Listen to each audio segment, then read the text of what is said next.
Hallo und herzlich willkommen zu einem neuen Video vom Wohnmobil Privat mit Vermietung. Mein Name ist David und heute geht es mal um das Heizen und das Kühlschrankbetreiben während der Fahrt mit Gas.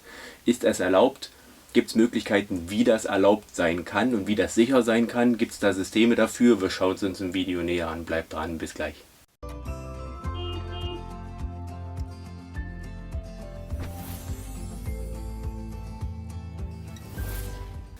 Ja, schön, dass du dabei bist. Jetzt schauen wir uns mal näher an, was in der Praxis wirklich los ist und warum man überhaupt während der Fahrt seinen Kühlschrank oder sein Gas betreiben sollte. Klar, im Winter ist es ganz klar, hier hinten ist es kalt, vorne ist Heizung, klar. Aber hier hinten, wenn man hier hinten sitzt, die Personen, die hier hinten angeschnallt sind, für die ist natürlich kalt. Ne? Und da ist natürlich Gold wert und oft auch, ich sag mal schon notwendig, dass man hier hinten heizt. Und wenn man dann während der Fahrt das macht und ist nicht sicher und ist nicht safe, dann ist das natürlich gefährlich. Aber manchmal macht man dann vielleicht aus der Not so eine Sache, genau wie mit dem Kühlschrank.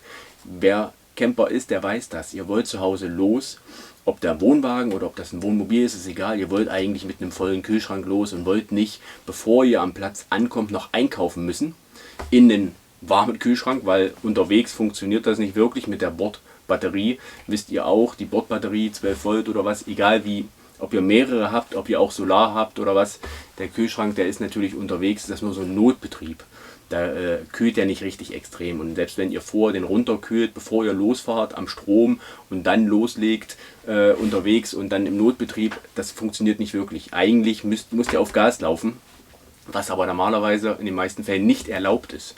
Und man will ja nicht vor Ort dann, bevor man auf den Platz kommt, noch einkaufen müssen, nur damit man seine Lebensmittel ordentlich an Ort bekommt. Dann die schmelzen ja weg, wenn man hier bei 30 Grad irgendwo 8 Stunden oder ich fahre nach Italien oder was, oder ich fahre oft, man fährt ja nicht zwingend so lange durch, mit dem Wohnwagen ist es noch ein bisschen was anderes, mit dem PKW, da kann man ein bisschen durchziehen, mit dem Wohnmobil fährt man meistens nicht so extrem lange Strecken. Natürlich, wenn man sich abwechselt, kann das auch sein, dann kann man auch wirklich Strecke machen, aber die Lebensmittel, die da hinten drin sind, die sind dann hin, ja, das ist ja klar. Deswegen ist es ganz, ganz wichtig, dass ihr den Kühlschrank betreiben könnt und das dürft ihr nur mit einer Duo Control CS. Duo Control CS, ich blende mal ein bisschen was ein dazu. Das ist eine Gasumschaltanlage, eine automatische. Also die hat erstens den Vorteil, hat jetzt mit dem Kühlschrankbetrieb nicht zwingend was zu tun, aber zum Beispiel mit dem Heizbetrieb, sehr wichtig, die schaltet zwischen euren mehreren Flaschen, wenn ihr mehrere Flaschen habt, dann ist das die Duo Control CS. Es gibt auch eine für nur eine Flasche, das gibt es auch. Die Duo Control CS, die wird an beide Flaschen angeschlossen, sieht man hier auf den Bildern. Und dann schaltet die um, wenn eine Flasche leer ist, auf die andere. Weil es ist, wie es ist. Die meisten Situationen sind so, dass die Flasche leer geht, wenn man es gar nicht gebrauchen kann. Ne? Tagsüber ist eine Sache. Aber wenn man zum Beispiel nachts betreibt und man ist im Winterurlaub oder es ist vielleicht eine Jahreszeit, wo es schon kühl ist, wo man nachts mal nachheizt und nachts um 3 geht die Heizung dann plötzlich aus und geht in den Notbetrieb, weil so eine Flasche leer ist, dann ist es echt uncool, wenn man dann aus dem Bett muss vielleicht und die umstecken muss. Also das macht diese Anlage automatisch. Das ist schon mal eine super Sache. Ihr müsst euch da nicht mehr drum kümmern und müsst das nicht umstecken. Die zeigt auch an, welche Flasche im Betrieb ist und dementsprechend welche auch leer ist. Das merkt man dann. Was aber jetzt für die Fahrt eigentlich noch fast wichtiger ist, da ist ein Crash-Sensor dran. Und der löst ab 15 km/h löst der aus bei einer Erschütterung, bei einem Crash. Ne? Der wird zwar immer auch geschrieben, der kann auch mal so auslösen, da ist so ein kleiner gelber Pinöppel, der kommt dann raus, den kann man wieder reindrücken, da ist das wieder safe. Oder das Gas fließt wieder. Der kann auch mal bei einem Board oder was, bei einer Geschwindigkeitsschwelle oder so mal auslösen. Aber in der gängigen Praxis passiert das eigentlich sehr selten. Ist auch kein Problem eigentlich. Ne? Wenn das mal ist, dann drückt man den wieder rein und dann ist das wieder okay, dann fließt Gas wieder. Aber grundsätzlich ist der wichtig, wenn mal wirklich eine größere Erschütterung sein sollte, ein Crash, dann unterbricht dieses System sofort den Gasfluss und es gibt dementsprechend Sicherheit, dass das Gas nicht unkontrolliert ausströmen kann. Und genau deswegen, weil dieses System das macht, ist das auch erlaubt, dass man in Deutschland oder grundsätzlich mit diesem System während der Fahrt Gas anlassen kann und seinen Kühlschrank oder seine Heizung betreiben darf. Das ist Gold wert. Ich verlinke euch das System mal unten, dann könnt ihr euch das näher anschauen. Das Preise liegen so zwischen 180, 200 Euro so in dem Raum. Schaut euch das ruhig näher an, da seht ihr, was das noch macht und könnt euch das noch genauer anschauen. Eine Sache war mir noch ganz wichtig dazu zu sagen. Man liest immer wieder, dass es dann doch nicht richtig erlaubt ist oder dass es irgendwelche Bedingungen gibt, dass es erlaubt ist. Ich war extra bei Truma auf der Seite und habe bei denen mal geschaut. Ich zitiere das mal kurz, was die da gesagt haben oder geschrieben haben.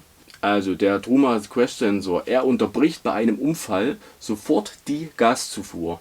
Damit erfüllt er alle gesetzlichen Anforderungen und erlaubt es Ihnen, die Gasanlage während der Fahrt zu betreiben. Das schreibt Truma selber und die werden es wissen. Also dieses System gibt es auch für kleine Flaschen, also 5 Kilo Flaschen oder für die normalen großen 11 Kilo Flaschen. Es gibt für eine Flasche, es gibt es für 2 Flaschen. Ne? Mit der Umschaltung ist dann natürlich, wenn man 2 Flaschen hat. Und es gibt es für horizontale und vertikale Installationen. Da gibt es verschiedene Systeme. Guckt, was ihr da braucht, platzmäßig und so weiter. Grundsätzlich empfehle ich natürlich vom Fachmann installieren zu lassen. So ein kleiner Hinweis noch von mir. Es geht ja um Gas und es geht um Sicherheit. Das Ding soll im Ernstfall auch gut funktionieren. Müsst ihr für euch entscheiden. Aber grundsätzlich kann ich das empfehlen, weil nur dadurch ist das wirklich sicher, wenn ihr hier hinten entweder die Heizung oder den Kühlschrank betreibt. Wenn wir mal ehrlich zueinander sind, wer hat das nicht schon mal gemacht und angelassen und hatte vielleicht nicht so ein System, weil es einfach in dem Fall notwendig war. Deswegen so ein Ding rein. Und gerade wenn ihr Vermieter seid, dann ist das auch nochmal ein ganz, ganz wichtiger Punkt. Eigentlich müsste das dann Standard sein, so ein Ding zu haben oder einzubauen oder einbauen zu lassen. Denn als Vermieter seid ihr ja nochmal anders in so einer Gefahr, in einem potenziellen Risiko, was von außen auf euch einwirken kann. Nämlich wenn eure Kunden, an die ihr das Gerät rausgebt, da irgendwie ein Problem kriegen unterwegs, ne? Und da was passiert, dann seid ihr natürlich noch ganz anders in der Haftung und im Risiko. Deswegen grundsätzlich meine Empfehlung, da auf jeden Fall das Geld investieren. Es ist nicht so viel. Es ist nicht so eine Rieseninvestition, aber auch ein riesen Sicherheitsaspekt für euch und eure Mieter. So ein Ding rein und dann seid ihr auf der sicheren Seite.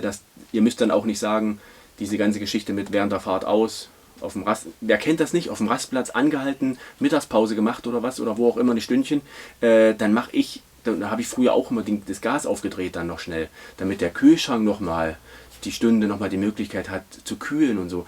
Und ganz ehrlich, das machen ja eure Mieter dann vielleicht auch. Vielleicht sagt dann der eine oder andere auch, ach komm, lass ich jetzt an, ich fahre einfach so. Und das sind genau die Punkte, wo es dann am Endeffekt, wenn es ein großes Problem geben sollte, wo es dann heißt, ja, wie wurde das kommuniziert und wer ist da jetzt am Endeffekt schuld? Hat der vom Mieter das gar nicht richtig erklärt und so weiter. So ein Ding rein und dann seid ihr auf der sicheren Seite, ob privat, super, als Vermieter noch mehr super, ihr habt dann privat den Vorteil und als für die Vermietung, also absolute Empfehlung, so ein Teil und bringt Sicherheit. Ja, ich hoffe, ich konnte euch ein bisschen weiterhelfen und einen Tipp geben. Der eine oder andere hat es vielleicht nicht und entdeckt es jetzt durch mich, das würde mich freuen, gibt Sicherheit, ist einfach eine super Sache. Ich freue mich, wenn ihr den Kanal abonniert und zukünftig dabei seid bei weiteren Videos. Auch wenn ihr Daumen hoch gebt, ist immer ganz schön, freut mich. Ansonsten schaut euch gern die weiteren Videos an, da gibt es viel zum Thema Vermietung, aber auch Tipps und Tricks rund ums Wohnmobil, ums Campen, um Wohnwagen und so weiter. Habt eine schöne Zeit, habt schöne Reisen, bis bald. Ciao, ciao.